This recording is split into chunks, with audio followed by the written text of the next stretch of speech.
Hello বন্ধুরা, কেমন আছেন সবাই? আশা করি সবাই ভালো আছেন। আমাদের আজকে গল্প ঝরাফুল পর্ব ৩, লেখিকা জামিয়া পারভিন তানি। গল্পটি যদি ভালো লাগে অবশ্যই লাইক কমেন্ট শেয়ার করবেন, আর চ্যানেলে যদি আপনি নতুন হয়ে থাকেন অবশ্যই সাবস্ক্রাইব করে বেল আইকনটি প্রেস করে রাখবেন।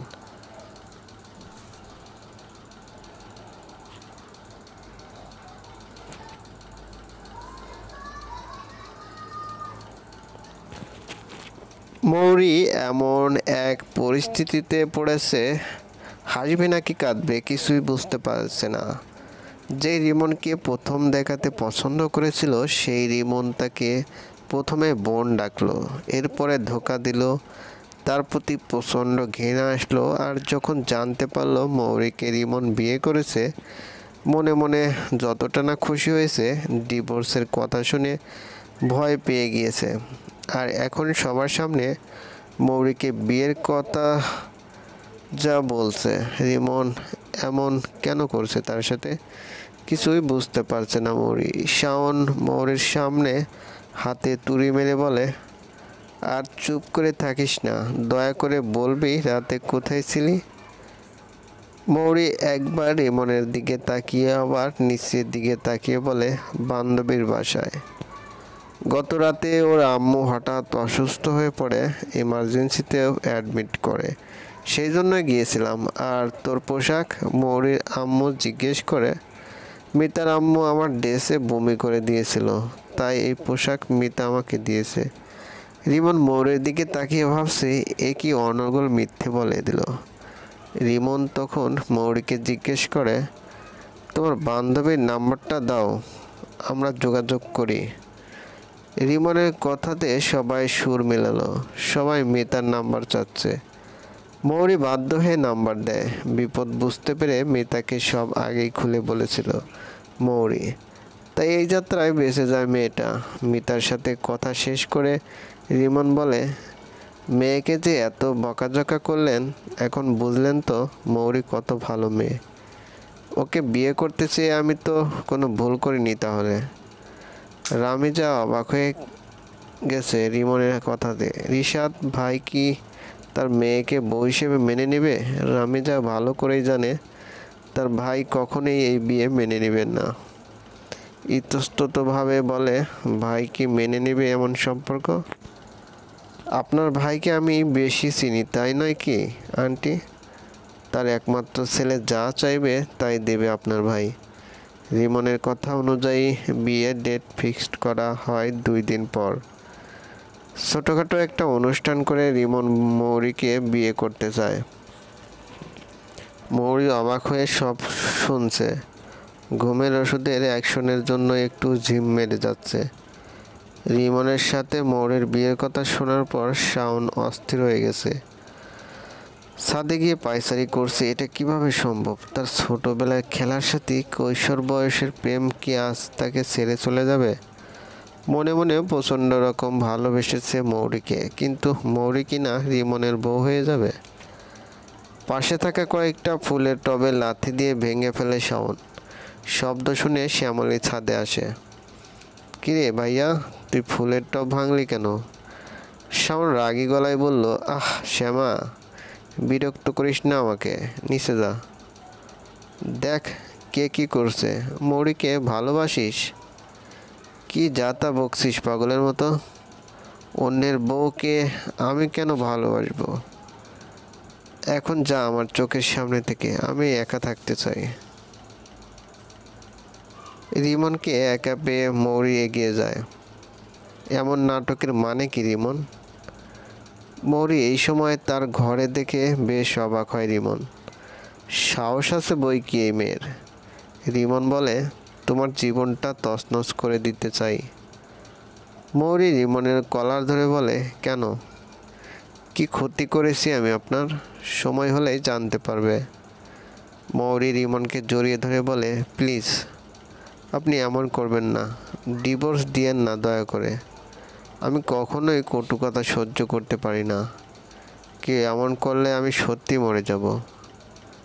রিমন নিজেকে মৌরির থেকে ছাড়িয়ে নিয়ে বলে, বেহায়া মেয়ে, আমার বুকে মাথা রাখতে লজ্জা করে না? না করে না। আপনার আমাকে নিয়ে খেলতে লজ্জা না লাগলে আমার কেন লজ্জা লাগবে? আজ অবধি কত মেয়ের সতীত্ব নষ্ট করেছি জানো? ছি, আমার খুব মজা লাগে মেয়েদের সাথে খেলতে, তাই তোমাকে নিয়ে মজা করলাম আর কি। এখন তো জাস্ট ছুঁড়ে ফেলে দেওয়া বাকি। মৌরি রিমনের গালে চর মেরে বসে। আমি আপনাকে মনে মনে ভালোবেসেছিলাম। বিয়ে করেছেন জানার পর শ্রদ্ধাবোধ জন্মেছিল আপনার প্রতি। বিনা কারণে একটা মেয়ের এত ক্ষতি করলেন তো মনে রাখবেন, পরকালে এর জবাবদিহি করতে হবে আপনাকে। শাওন রিমনের ঘরের পাশ দিয়ে যাওয়ার সময় মৌরির লাস্ট কথাগুলো শুনে ফেলে। এরপর ঘরের পাশে লুকিয়ে যায়। দেখে মৌরি দৌড়ে বের হয়ে যায়। শাওন অবাক হয়ে দাঁড়িয়ে থাকে। কি এমন হয়ে গেল তার মৌরির? তাহলে কি রিমন ওকে গতরাতে তুলে নিয়ে গিয়েছিল? তাহলে বিয়ে করতে কেন চাইল? মৌরি বা কাঁদছে কেন? কোনো প্রশ্নের সমাধান সে পায় না। মৌসুমীকে বিদায় দিয়ে সব গার্জেনরা গোল টেবিল মিটিংয়ে বসে মৌরির বিয়ের জন্য সব কিছু ঠিক করে ফেলেন। কথা হয় বিয়ে আজই হবে। মৌরির ঘরে গিয়ে গার্জিয়ানদের ডিসিশন জানিয়ে দেওয়া হয়। মৌরি খুব ভালো করে বুঝে গেছে রিমন তাকে বিয়ে করলেও ডিভোর্স দিয়েই ছাড়বে, সেই জন্যই খুব চিন্তিত। শ্যামা এসে মৌরিকে হালকা সাজিয়ে দেয়। একটা জামদানি শাড়ির সাথে হালকা সাজে মৌরিকে নতুন বউয়ের মতোই লাগছিল। মৌরি ঘরে বসে আছে, এই সময় রিমন আসে। মিস মৌরি, লাস্ট টাইম কিছু বলার জন্য এসেছি। মৌরি চুপ করে বসে থাকে। একটা পেপার এগিয়ে দিয়ে বলে, এই নাও তোমার উপহার। আমি চলে যাচ্ছি আজ, আর কখনো দেখা হবে না।